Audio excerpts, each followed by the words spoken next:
the price of believing in free will is believing in magic. Hello, this is Bry from Philosophic's blog, and this will be a reaction to the Outside Philosopher's video, Gödel rages against Sapolsky and Dennett's machine. It can't handle the infinite.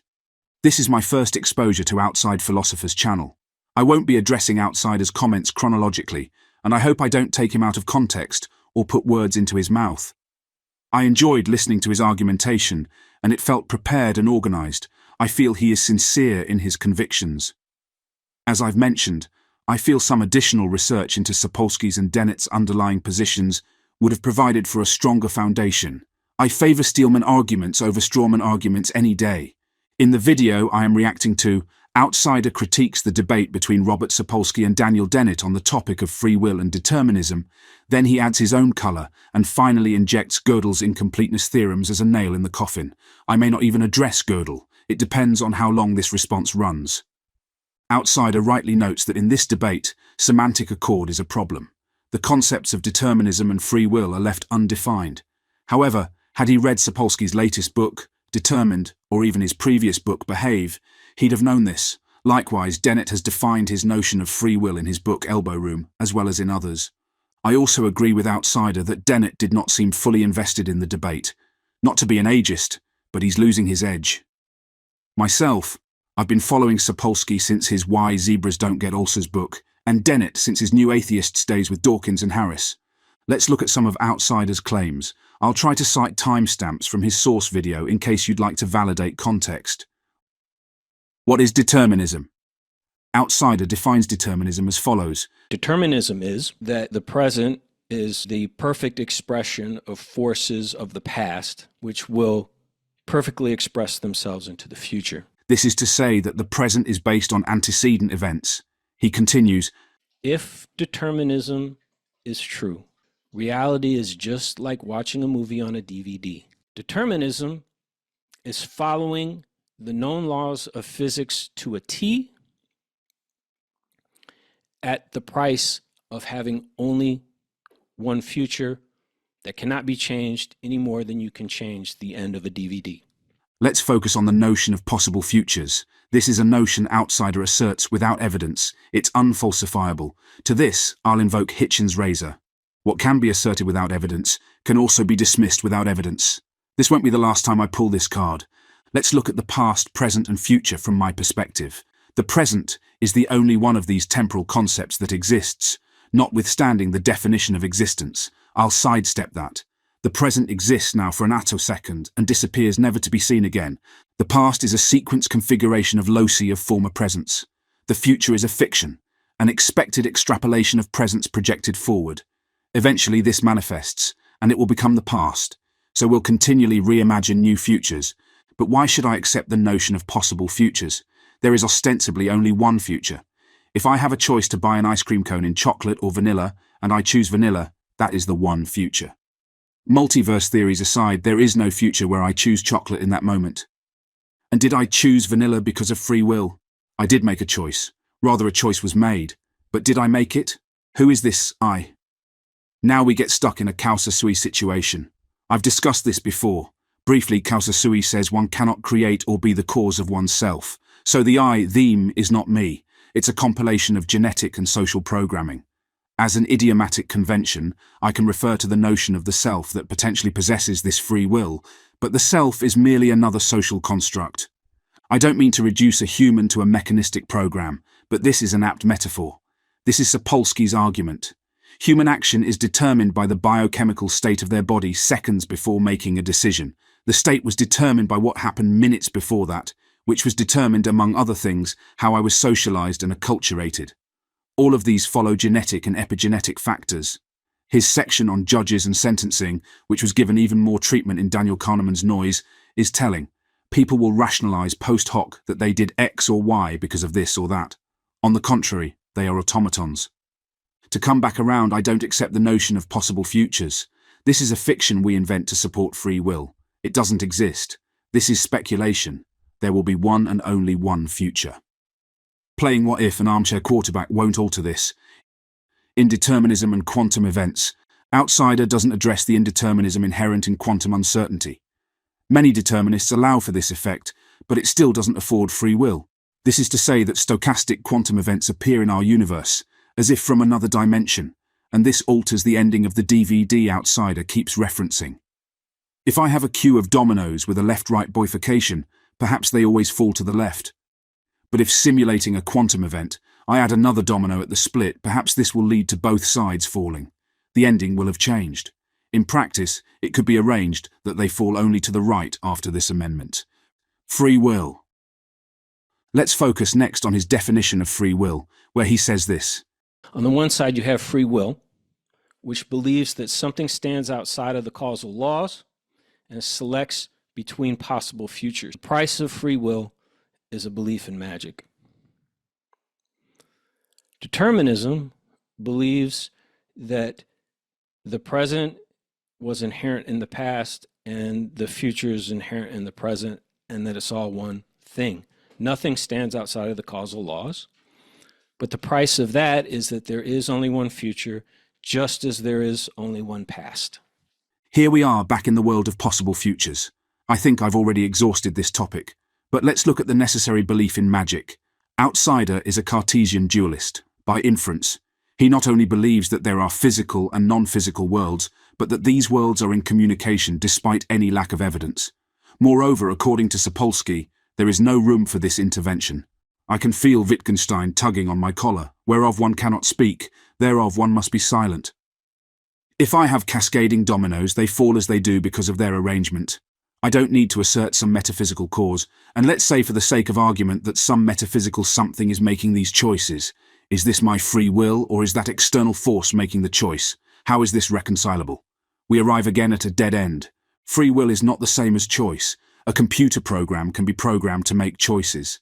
Let's say I'm interfacing with an application that, given some input parameters, will choose what cleanser to use on a surface. At the simplest level, it's an if statement. If I input glass, it might output Windex. If I input wood, it might output Pledge. These are two popular brands in the United States, but one could go further and nest if statements, say to capture if the surface is smooth or rough or conductive or not, and so on. Next topic, block universe. What Einstein thought it meant. That's the whole idea of a block universe, when you have 3 dimensions plus time and it makes a block universe. Any of those points on that timeline are as real as any other, and it's as set as granite. It's an interesting concept, but I'm not sure who believes in this. He dismisses the notion, and so shall I. Determinism and fatalism. As I was listening, I was internally monologuing that Outsider was confounding or conflating fatalism and determinism. People have accused me, they've been like, well, determinism's not fatalism. I looked into that. Determinism is fatalism. As far as I can tell, fatalism is just the logical, emotional, and philosophical reaction to the fact of determinism. I was surprised that he anticipated the objection, but his resolution was lacking. Fatalism and determinism are not identical, even if they are occasionally used as synonyms. In hard determinism, all events, including human actions, are determined by preceding causes. This is Sapolsky's flavor. Dennett is a compatibilist, so he believes that humans can still be considered to be free agents, so they can make choices. If you feel your ability to choose cornflakes over Captain Crunch is free will, have at it. I'll still argue that these choices, computations in the words of Outsider, are the result of programming. The self need not apply. I'll get to human choice in a moment, but let's first put fatalism to bed. Fatalism says that there is nothing anyone can do about anything. If it happens, it was fated. This is as much a metaphysical claim as a material/physical claim, so this is more constrained than determinism. Self and society. Outsider doesn't address this topic, but I feel it's important to bring up. How do humans influence the future? We don't need to introduce possible futures to answer this question. Humans are products of their genetics and environment, and all that entails, but there is still emergent social behavior. Like an organism, we can shift sentiments toward political outcomes or environmental outcomes. These are choices, but they have more to do with consensus than with free will.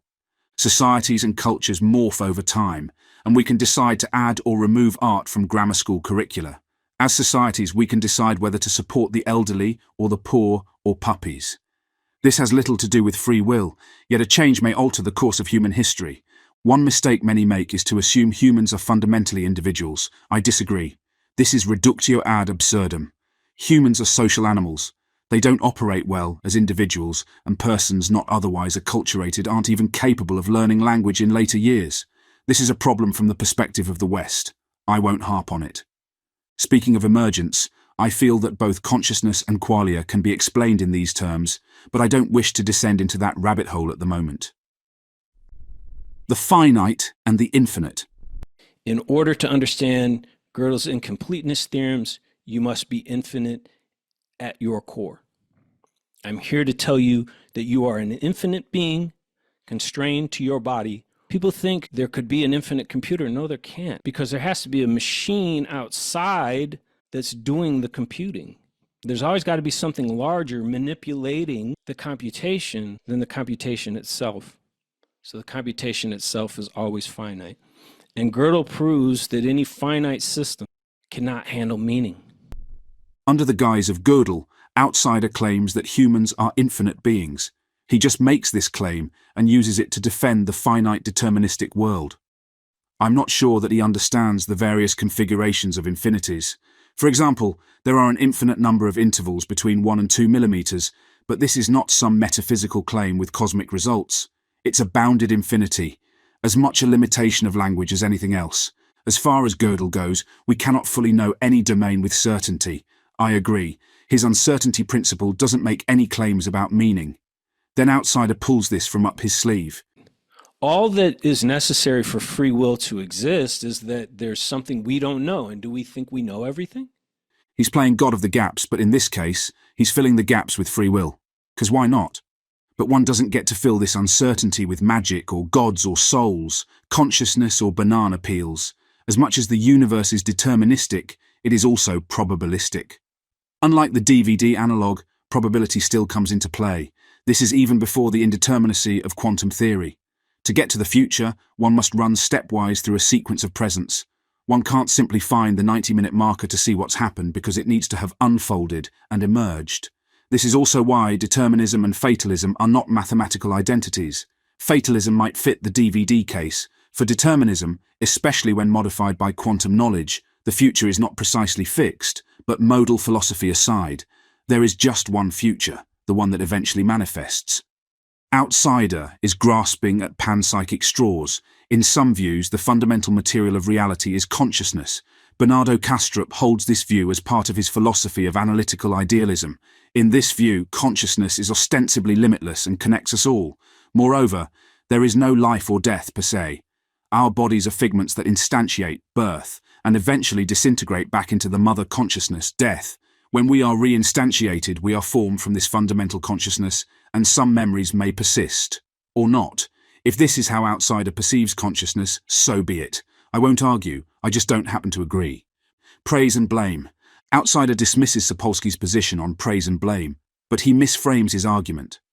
Again, he seems unfamiliar with the source material.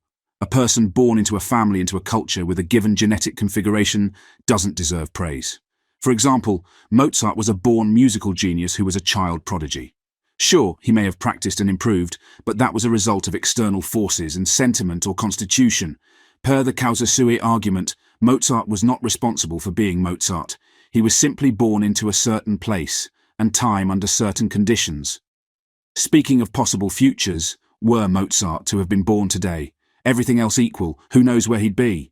A reality television favourite, a concert pianist, an IT technician. He was a product of his genetics and environment. Full stop. I've reached the end. I hope you find this interesting and the argumentation to be compelling.